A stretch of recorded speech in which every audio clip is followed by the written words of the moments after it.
আজকে আর পারতেছি না, কালকে ঘুম থেকে উঠে ওগুলো আমি রাষ্ট্রীয় কোষাগারে জমা দিয়ে দেবো। কোথায়? রাষ্ট্রীয় কোষাগারে। রাষ্ট্রীয় কোষাগারে জমা দিয়ে দেবো। তখন আব্দুল আজিজের সন্তান বলল, বাবা আপনি কি গ্যারান্টি দিতে পারবেন আগামীকাল সকাল আপনি ঘুম থেকে উঠতে পারবেন? সুবহানাল্লাহ। আপনার কি গ্যারান্টি আছে আগামীকাল সকাল পর্যন্ত আপনি ঘুম থেকে জাগ্রত হবেন? যেহেতু রাষ্ট্রীয় সম্পদ আপনাকে আগে রাষ্ট্রীয় সম্পদটা দিতে হবে। বাবা এই কথা, এই প্রশ্ন আর সামনে আসার সাথে সাথে আগে বাইতুল মালের সম্পদগুলো নিয়ে কোথায় কোথায় দিয়ে দিলাম? রাষ্ট্রীয় কোষাগারে। রাষ্ট্রীয় কোষাগারে জমা দিয়ে দিলাম। এটাই হলো জিন্দেগি। এটাই হলো কি? জিন্দেগি। আজকে যদি চোরকে কষ্ট করে তুমি চুরি করলে কেন, সে বলে আমার সন্তান ক্ষুধার্ত, আমি ক্ষুধার্ত, আমার স্ত্রী ক্ষুধার্ত, আমি পেটের যন্ত্রণায় ক্ষুধার যন্ত্রণায় চুরি করেছি। দুর্নীতিবাজ বাংলাদেশের গত 56 বছরে যতগুলো রাজনৈতিক নেতা ছিল 99.99% রাজনৈতিক নেতা দুর্নীতির সাথে জড়িত ছিল, ডাকাতের সাথে জড়িত ছিল, চুরের সাথে জড়িত ছিল, মানুষের হক মেরে খাওয়ার সাথে জড়িত ছিল। নাহলে বাংলাদেশ একটি প্রত্যাশিত নয়, বাংলাদেশ শত শত প্রত্যাশিত নির্মাণ করতে পারত যদি বাংলাদেশের টাকা সঠিকভাবে মানুষের মধ্যে কি মানুষের হক মানুষের জন্য যদি বন্টন হতো। একটা সাম্পল উদাহরণ দিই, একটা ব্যাংকে বন্টন বানিয়ে একটা ব্যাংকে 350 কোটি টাকা অ্যাকাউন্ট আছে। কত টাকা? 350 কোটি টাকা। ব্যাংকের সিস্টেম হলো যে অ্যাকাউন্ট, যে ব্যাংকের শাখা, যেখানে যত টাকা পাবলিকের আছে ওই টাকাগুলো ওই জায়গায় বিতরণ করতে হবে। ওই জায়গার জীবনযাত্রার মান অর্থনৈতিক জন্য বিপ্লব করবে। কথা বুঝতে পেরেছেন? এখন ব্যাংক যদি 350 কোটি টাকা থেকে মাত্র 10 কোটি টাকা মানুষের মধ্যে বিতরণ করলো, সমান টাকা তারা নিয়ে গেল তাদের ওইখানে করার জন্য। দিছে কি দিছে না? বাংলাদেশে কিছু ব্যাংক আজকে রিজার্ভ খালি না, খালি মানুষকে টাকা দিতে পারে না, কিছু খালি না, খালি। এটা এমন দুর্নীতির কারণে, কিসের কারণে? টাকার কারণে, দুর্নীতির কারণে আমার দেশের অ্যাকাউন্ট, আমার দেশের ব্যাংক, আমার দেশের বীমা, আমার দেশের অর্থনৈতিক সেক্টর আজকে ধ্বংস হয়েছে দাজ্জালদের উত্তরসূরির কারণে। কাদের কারণে? দাজ্জালদের উত্তরসূরির কারণে। বলতে চাইলাম ওমর বিন আব্দুল আজিজের কথা। ওমর বিন কার কথা? আব্দুল আজিজের কথা।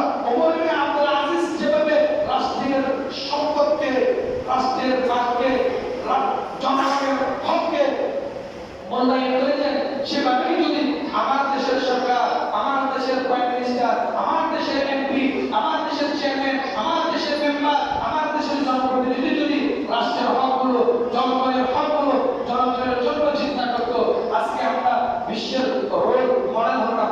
আমরা শিল্প, পোশাক শিল্প দিয়ে শীর্ষ হতাম না।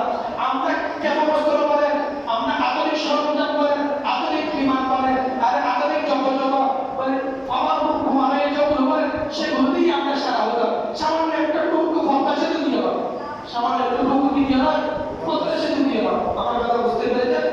আল্লাহ তাআলা আমাদের সকলকে দুনিয়ার প্রতি মহব্বত হবে, আখিরাতের প্রতি মহব্বত বাড়িয়ে দিন। তৌফিক করুন, আমিন। এরপরেই বলা হচ্ছে ওয়াইন্নামা তুওয়াফাউনা উজুরাহুম ইয়াওমাল কিয়ামা।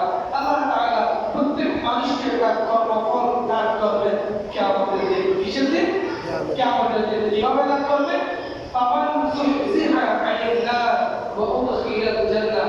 কিছু মানুষ হায়াতের মধ্যে এমনভাবে আমল করবে, নেক আমল করবে, তাদের কাছ থেকে জাহান্নাম অনেক দূরে চলে যাবে। সুবহানাল্লাহ। রাতেও ইবাদত করবে, দিনেও ইবাদত করবে, সুস্থ অবস্থায় ইবাদত করবে, শুধু নেক আমলের মধ্যে থাকবে, তাদের নেক আমলের কারণে জাহান্নাম তাদের কাছ থেকে অনেক অনেক দূরে চলে যাবে। ওয়া উদখিলাল জান্নাতা ফাকাদ ফাজ। আল্লাহ তাআলা তারা যখন নেক আমল নিয়ে কবরে যাবে, আল্লাহ তাআলা তাকে অধিকার হিসেবে জান্নাত নামক ওই নিয়ামতের মধ্যে প্রবেশ করাবেন। সুবহানাল্লাহ। এরপরেই বলা হচ্ছে ওয়াল হায়াতুদ দুনিয়া ইল্লা মাতাউল গুরুর। প্রত্যেক জীবন চরমময় ভোগ ছাড়া আর কিছুই নয়।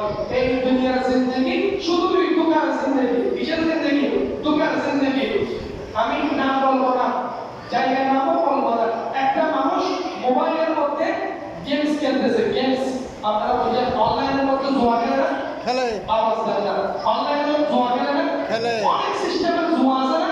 আছে। এমন একটা অবস্থা হয়েছে, আমি এটা ব্যবসা করি, আমার একটা ওয়ার্কার কাজ করতে করতে কাটতে হবে একটা, কেটে ফেলছে জোয়ার খাইতে তার দৃষ্টি কোথায় জুয়ার দিকে জোয়ার মধ্যে লুজ দিতে হবে একরকম সে লুজ দিয়ে ফেলছে একরকম তার দেওয়ার কোথায় জুয়ার মধ্যে জোয়া তার দেওয়ার কোথায় অনেকে এরকম জোয়া খেলতে খেলতে ডাস্টবিনেও পড়ে যাচ্ছে পুকুরেও পড়ে যাচ্ছে গর্তেও পড়ে যাচ্ছে এরকমও আছে কি নেই আছে কত কয়েকদিন আগে একজন মানুষ মারা গেল সেই যখন অনলাইন জোয়ার মধ্যে তার সমস্ত অ্যাকাউন্ট খালি করে দিয়েছে হঠাৎ হাত বন্ধ হয়ে সে মারা গেছে আচ্ছা বলুন তো জোয়া খেলতে গিয়ে সমস্ত অর্থ লস হওয়ার কারণে হাত বন্ধ হয়ে সে মারা গেছে তার মৃত্যুটা কি জান্নাতের মৃত্যু নাকি জাহান্নামের মৃত্যু জাহান্নামী মৃত্যু আওয়াজ দেন তার সময়টা জাহান্নামী সময় নাকি জান্নাতের সময় জাহান্নামী সময় এদিকে মনে হচ্ছে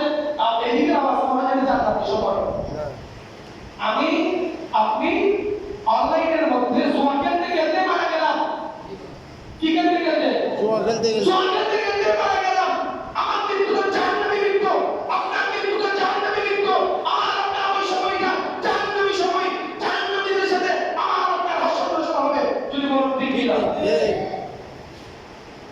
এই মাদক সত্য এই জুয়া অনেক শিশু বাড়িতে সকালবেলা ঘুম থেকে উঠে খাবার পাচ্ছে না বাবা সারা রাত জুয়া খেলেছে পকেটে টাকা নাই সন্তানের জন্য খাবার নিতে বস্তু নিতে পারে নাই সন্তান জুয়া খেলতে খেলতে সব টাকা হারিয়ে ফেলেছে মায়ের ওষুধ নেওয়ার টাকা নাই বাবাকে দেওয়ার জন্য টাকা নাই সেই জুয়ার মধ্যে সব হারিয়ে ফেলেছে এখন সেই পাগল হয়ে গেছে বলে যে আমি অসুস্থ বলে যে আমি কি অসুস্থ কোরআন বলে দিয়েছে অবাল হায়াত দুনিয়া ইল্লা মাতাউল গুরুর দুনিয়ার প্রত্যেক জীবন দুকা জুয়া দুকা সুদ দুকা যত প্রকার অপকর্ম আছে ইসলাম বিরোধী কার্যক্রম আছে সকল কিছু আপনাকে ধীরে ধীরে জাহান্নামের দিকে নিয়ে যাবে কোথায় নিয়ে যাবে জাহান্নামে জাহান্নামের দিকে নিয়ে যাবে স্পষ্ট আল্লাহ বলে দিয়েছেন রাসূল জানিয়ে দিয়েছেন এরপর আমি আপনি জেনে শুনে অপরাধটাই করি ভুলটাই করি কাজের মধ্যে লিপ্ত আছি নিজেকে নিজে আমার দাবি করি আমি জান্নাতি নিজেকে দাবি করি আমি জান্নাতি এতটুকু লম্বা দাড়ি সাদা দাড়ি যেখান থেকে ভাই সেখান থেকেই সাদা দেয় মাঝে মধ্যে চালালে ফলত তোমার এক অক্ষর দুই অক্ষর আদায় করে করে এর তো সহজ আছে আছে ইচ্ছা করে নামাজ পড়ি ইচ্ছা করে নামাজ ছেড়ে দিই আচ্ছা এই মানুষ যখন বক্তব্য দিবে কথা বলবে অত্যন্ত চমৎকার সুন্দর সমাজ পরিবর্তন ধর্মীয় আলোচনাগুলি করবে কিন্তু তার নিজের মধ্যে ধর্ম নাই তার নিজের মধ্যে কি নেই ধর্ম নাই তার নিজের মধ্যে কি নেই ঈমান নাই নিজের মধ্যে কি নেই ঈমান নাই আমি এক সময় আপনাদের সামনে বলেছিলাম যে ব্যক্তির অন্তরের মধ্যে যারা পরিমাণ অহংকার থাকবে ইচ্ছা থাকবে ওই অন্তর ওই কখনো জান্নাতে প্রবেশ করতে পারবে না যেই হৃদয়ের অন্তর আত্মার মধ্যে যারা পরিমাণ সরিষা দ্বারা পরিমাণ ঈমান থাকবে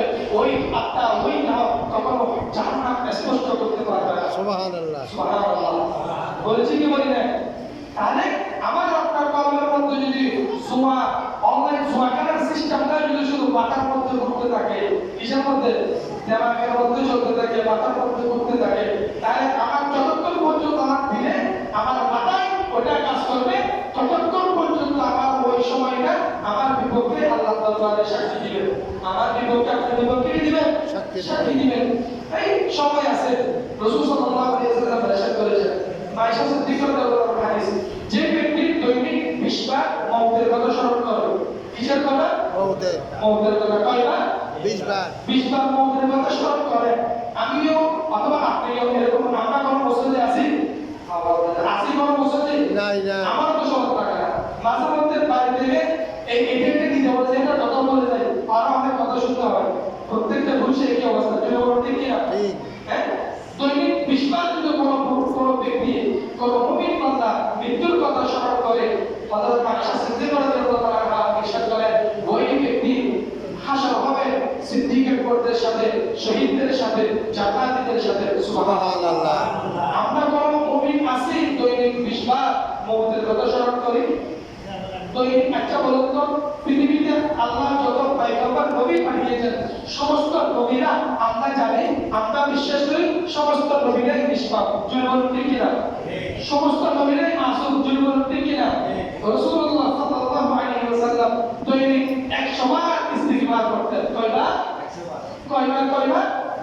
আমরা দৈনিক ইস্তিগফার করি, এরকম কোন মানুষ আছে 100 বার দৈনিক ইস্তিগফার করি?